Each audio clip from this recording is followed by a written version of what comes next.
This is John Howell Essential Cuts, your daily rundown of the best from today's show on 890 WLS. Former President Trump's attorney made the Sunday morning talk show rounds, the full Ginsburg yesterday. He was everywhere. Some real word salad going on, but basically he said that federal prosecutors are going to struggle to prove their case that Trump acted corruptly in the lead up to January 6th. Because essentially, much like George Costanza told us years ago... Just remember, it's not a lie if you believe it. Let's welcome Steven Portnoy, ABC News national correspondent. He's in D.C., watching the clock tick its way to 5 o'clock Eastern. Steven, thank you very much. Essentially, is what Trump trying to do, the classic George Costanza defense. It's not a lie if I thought it was true.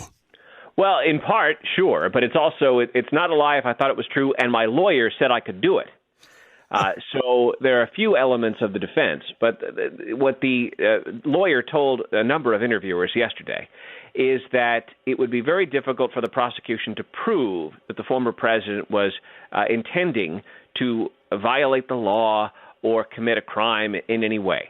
And what he's going to lean on, that's what John Laurow's going to lean on, is the evidence that it was a team of lawyers who were presenting a novel theory.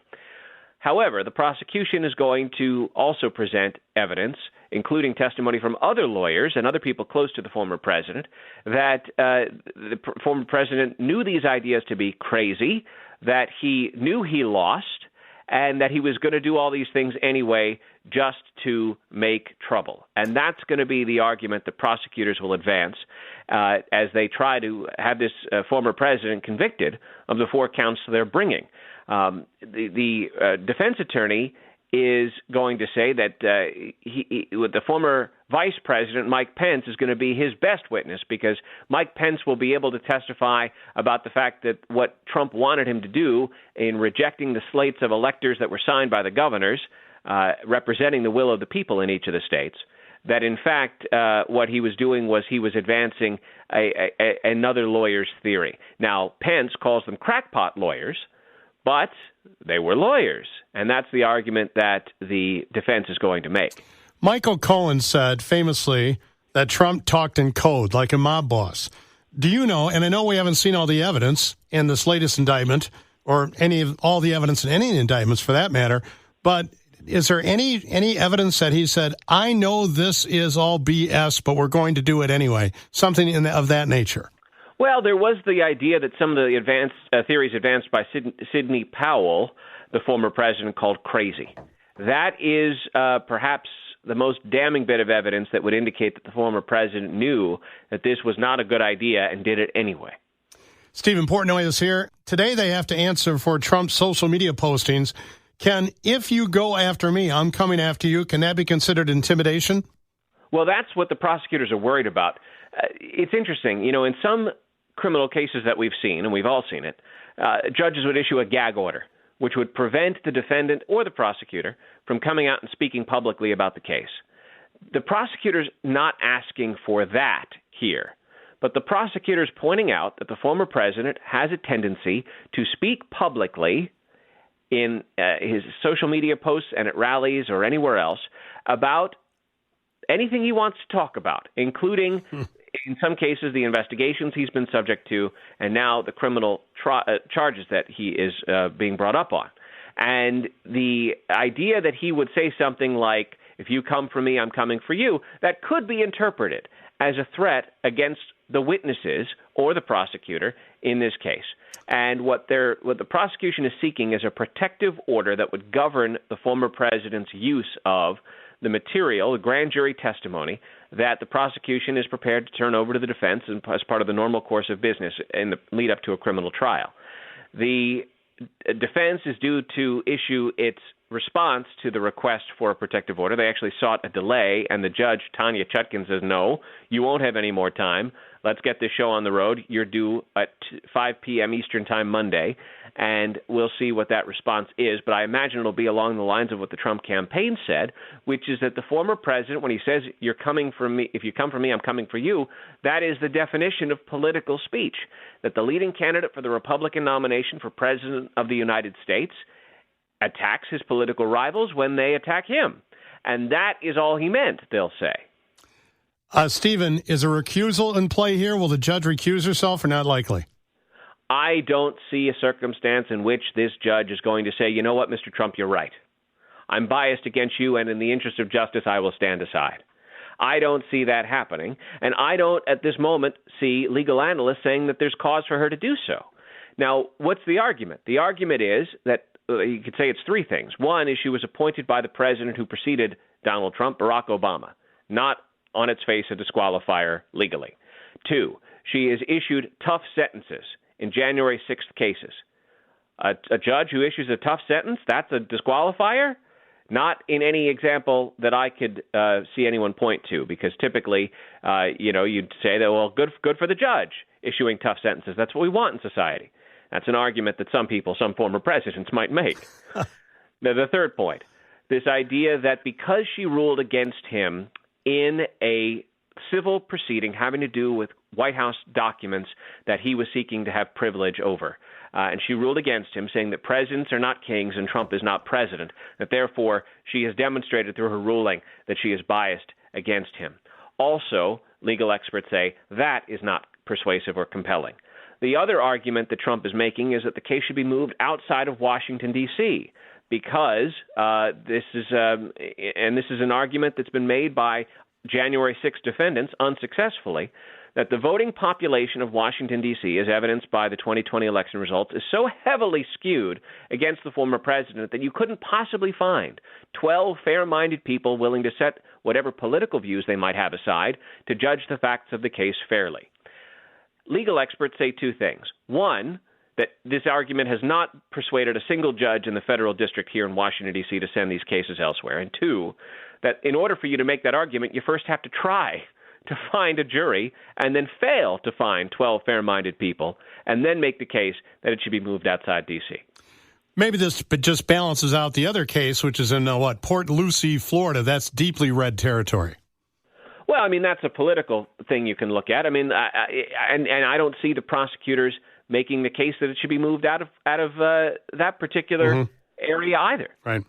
Stephen, thank you very much for the analysis. Much appreciated. We'll see what happens this afternoon. You bet. You're listening to John Howell, Essential Cuts on 890 WLS. According to our next guest, who writes for the Daily Herald and broke this story here in the Chicagoland area, the U-Lines, Dick and Liz, they donated a lot to pro-Trump political committees, this just ahead of the 2016 election and in the years that followed. So a quick tally. Let's get out the Addy machine here. More than $2 million to the Trump Victory Committee, $500,000 to the committee that funded Trump's inaugural festivities, $200,000 to a pro-Trump super PAC called a Great American PAC, more than $3 million to a pro-Trump super PAC called America First Action, a pittance, $17,000 to a political action committee known as the Donald Trump for President and Make America Great Again Committee, and then $500 chump change to the Trump Make America Great Again Super PAC.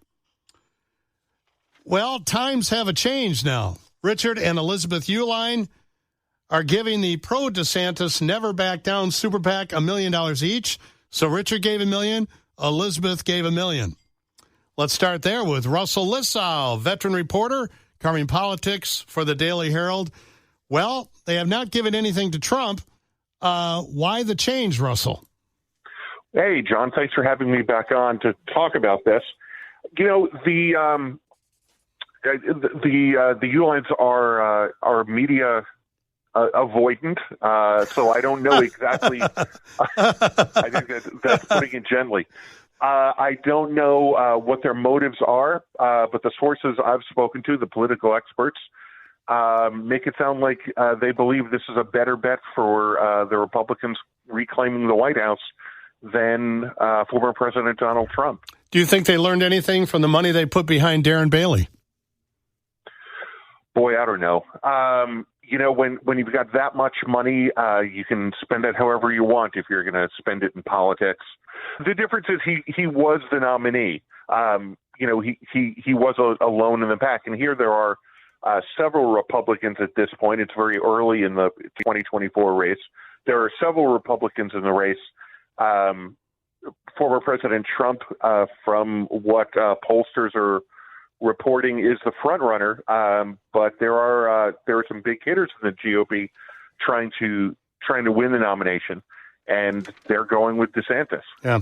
Well, okay, let's double down on that then. Why DeSantis? I imagine the U-Lines, knowing what I know about them, love the fact that DeSantis' entire campaign is to run to the right of Donald Trump, be the anti-woke Republican candidate. Am I on target there? Yeah, you're hitting the nail right on the head. When Governor DeSantis came to Illinois a few months ago, during the winter, you might recall, he came for a pro-police rally. The cornerstone of his speech was smacking the woke folks around. That was his message. That is his mission.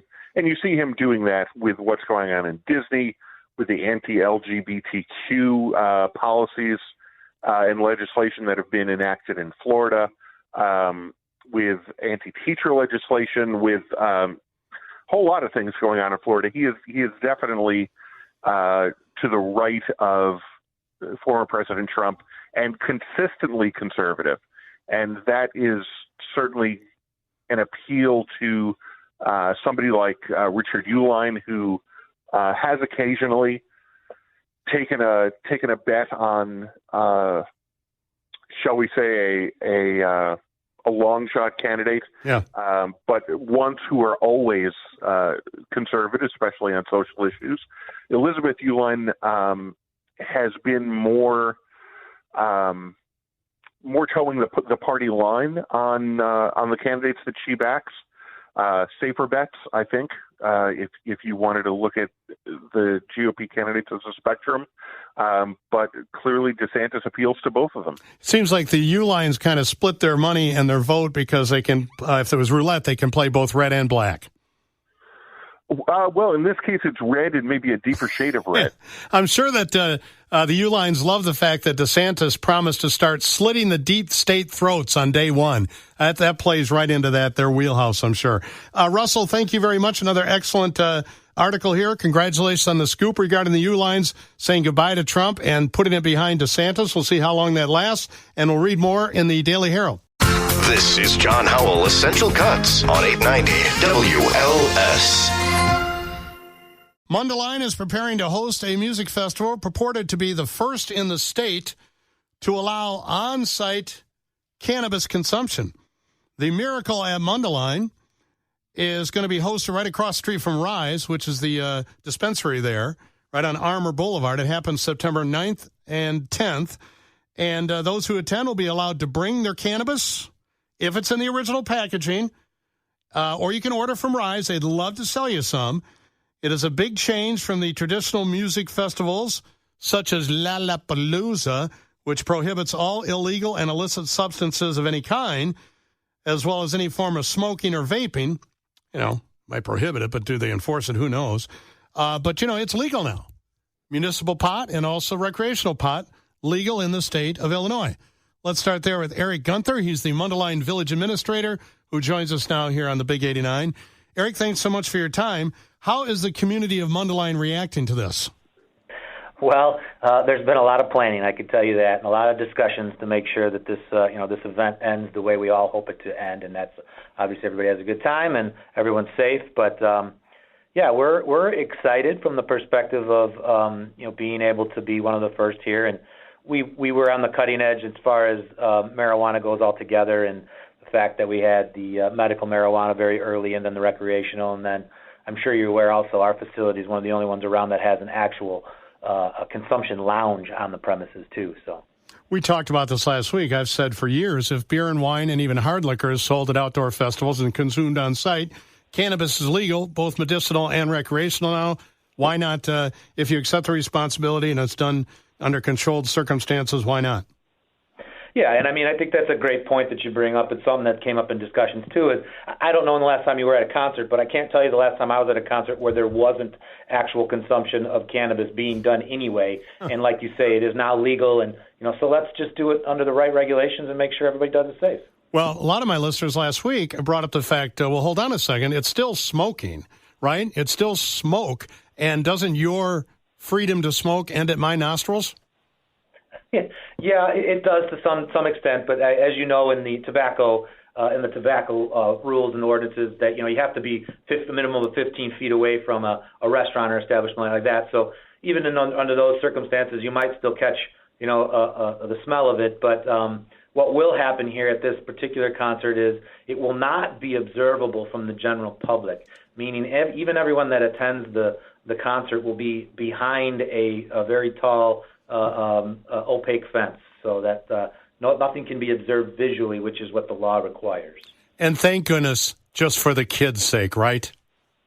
Yeah, and this is not, and that's the other thing that's important to note here, is this is actually in an industrial zoned area of our town, so there are not any homes that are in the immediate area. The closest are, I think, some homes that abut in a cul-de-sac, a few of them that are several hundred feet away from this event itself. So it's surrounded by generally businesses and industrial uses. Mundelein will host a music festival that will allow on-site cannabis consumption. This happens September 9th and September 10th. We're talking to Eric Guenther. He is the Mundelein Village Administrator. Do you expect the 5% tax to cover the public safety costs? Probably not completely, but they will be also responsible for covering some of the other costs that come out of the concert itself. And we've had those discussions with them. So we know that we're going to err on the side of caution here and make sure we have an abundant amount of services present. So we're going to be reaching out to other municipal partners and making sure that they can provide us with bodies that can be there to make sure this is done right. So we expect a lot of it to be covered by that charge, but they will also be responsible for anything that's above and beyond that. Is this festival expected to be a quote-unquote revenue enhancer for Mundelein? No, I wouldn't really say that. I think at the end of the day, we may end up with a few dollars in our pocket, but I think largely this will cover the costs, and we plan, like I said, on having an overabundance of services available to make sure that this is done the right way. Do you expect to draw a lot of out-of-town stoner tourists? Well, a lot of out-of-town tourists. How's that? Yeah, and even Wisconsin to some degree, we've seen. Yes. See, that's pejorative. That's my fault. I shouldn't say that. Do you expect to draw a lot of out-of-town tourists to this event? Yeah, I think there will be a lot of people from out of town. I mean, I've even heard some people, relatives of people that work here, whose relatives live in Colorado and have gotten word and seen this, and Canada it's being advertised. And so, yeah, I think there's going to be people from all over. All right. Do you expect this to be an annual event for Mundelein? I think that's what they hope, no doubt. I think that's where they're going, and I think that's one of the things that we've leaned on too is they've got a lot of skin in this game to make sure that this ends up right, so that they can have an opportunity to do this in the future. And let's face it, all eyes are going to be watching, right? Yeah. They're going to want to know how this happens here, and if they want to have one down in Tinley Park or they want to have one down in Springfield, wherever the case may be, they're going to watch and see how this goes. So, everybody's on stage. Well, as you said in the paper, Daily Herald, I think, Rise is a publicly traded company, highly incentivized to ensure the concert goes on without incident because they'd like to replicate it nationwide. Yeah, true. Yeah. $77.30 for a general admission ticket for one day. 2-day passes are $151 at themiracleconcert.com. I assume that you're going to have to be on deck just to make sure everything goes according to plan. Yeah, I will be in the area for sure, making sure that everything goes off without a hitch. Is your police chief on board with this?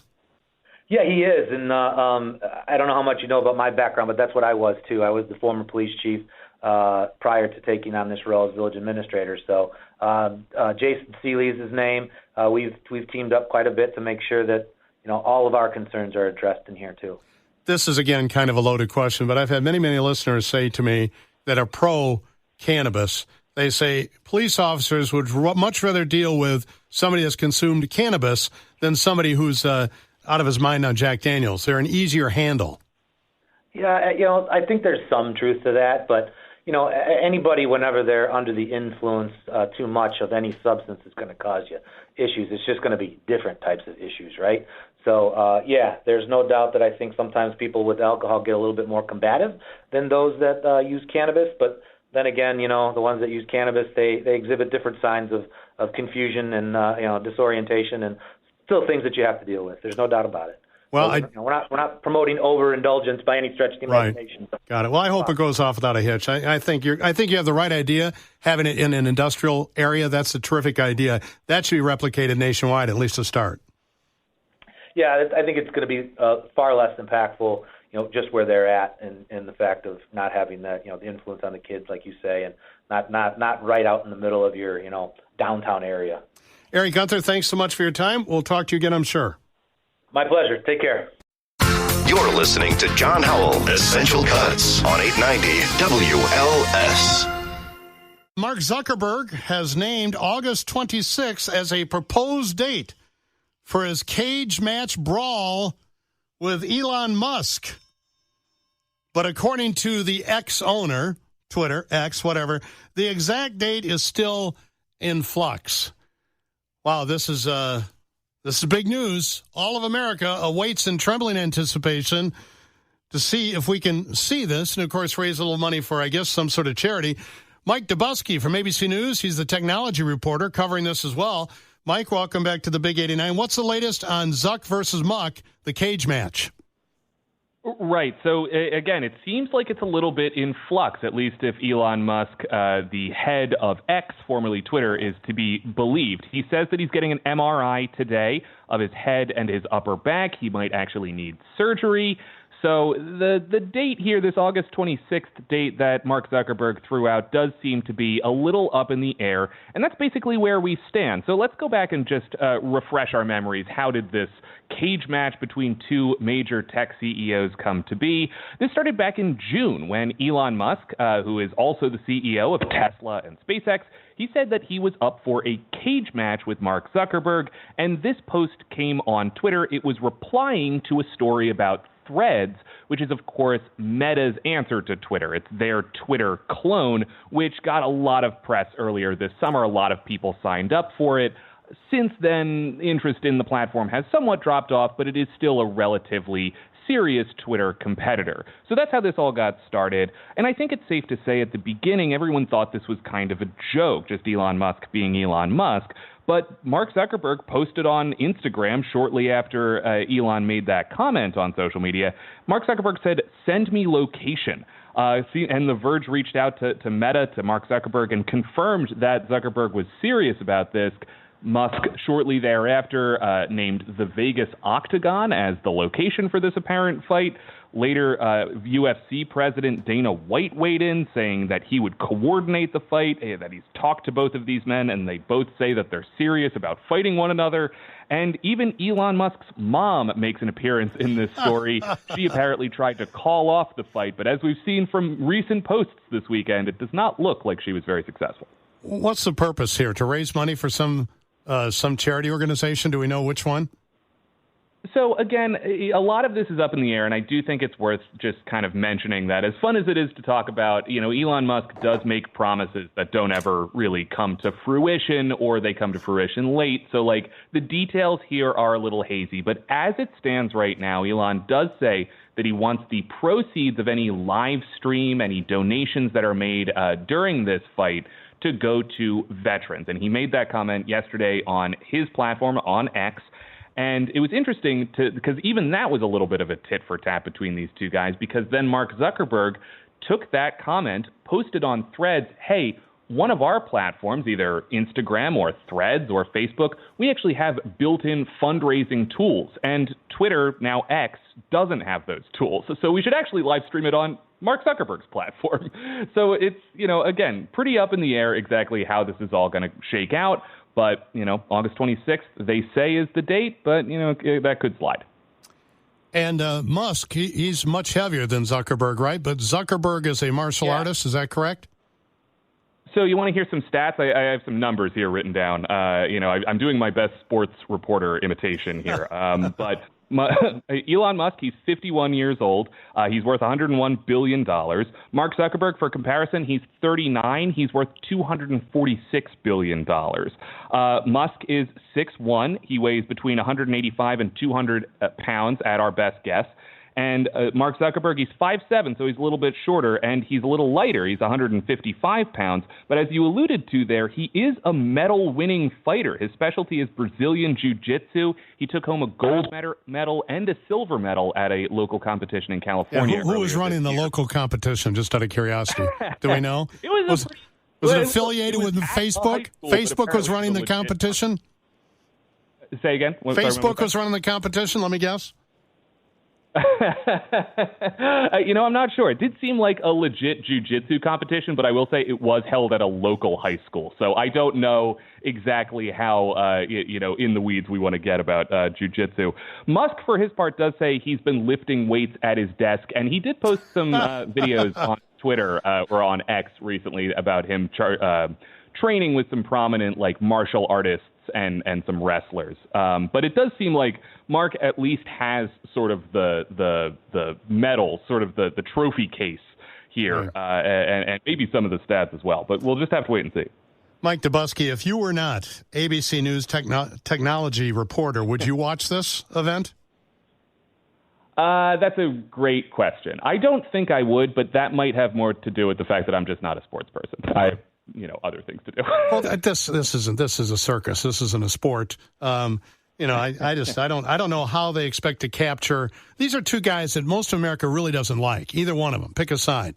And I just don't see why this is going to be, it'll make some money for whoever they decide. They said a veterans organization. Great. I'm all for that. But, gosh, this seems like a big yawn to me. Yeah, I mean, that's fair, but it's also, kind of an interesting moment for both of these guys, right? I mean, we alluded to Threads, the big Twitter competitor from Meta, and that was a major success for that company. Mm-hmm. And when was the last time that you, looked at the social media world and saw people sort of rallying behind and enthusiastic about a product that came from Facebook, right? That's been a long time since that company's got a win like that. And it's coming at a time when, a lot of people are turning on Elon Musk. He used to be kind of the darling of Silicon Valley. I think a lot of people are changing their minds about him, not the least of which because of some of his decision-making at Twitter. So it's I think you're right. Moment just in terms of the social moment. I think you're right. I downloaded Threads, but I'm not really using it yet. I'm still waiting for a reason to start fresh over there, like a fresh category of people that I want to follow. And I know it seems to replicate Twitter, now X, but I'm not finding it particularly useful yet, but I kind of have it parked off to the side that I may start fresh with it at some point. But I did download it like, tens of millions of others. Yeah, and I think a lot of that came back to the fact that it was really easy to download Threads. I mean, if you had an Instagram account, which a lot of people do, more than 1 billion people around the world have Instagram accounts, you're pretty much 85% of the way to having a Threads account. So I think that maybe fed some of the early enthusiasm about that platform. I unfortunately don't have the exact numbers in front of me at the moment, but a lot of the early interest in those first 2 weeks of Threads being up on app stores has worn off. But if you listen to, the Adam Mosseri's, Instagram CEO, and the Mark Zuckerbergs of the world, they were expecting that, right? Like with any sort of buzzy new app, interest is going to wane after the initial hype cycle. The question is, can they maintain enough of a user base to continue? And I mean, Meta has deep enough pockets to keep this thing going, kind of indefinitely, at least for the short term. In no small part because the fact that they have a lot of money already, right? They don't even run ads on Threads at the moment. So, it's a very interesting product. I think we're still sort of figuring out how people are going to use it. But yeah, it's an interesting moment, certainly. Mike, I enjoyed your attempt at working as a sports announcer. I thought that was great. I appreciate it. Thank you. It was it was a heavy lift for me. It's something I've never done before, but I'm glad it worked out. Thanks. And I also love the phrase hype cycle. That's an excellent band name. Have a great afternoon. Thanks so much. John Howell, Essential Cuts. Check back every weekday for another episode of John Howell, Essential Cuts on 890 WLS.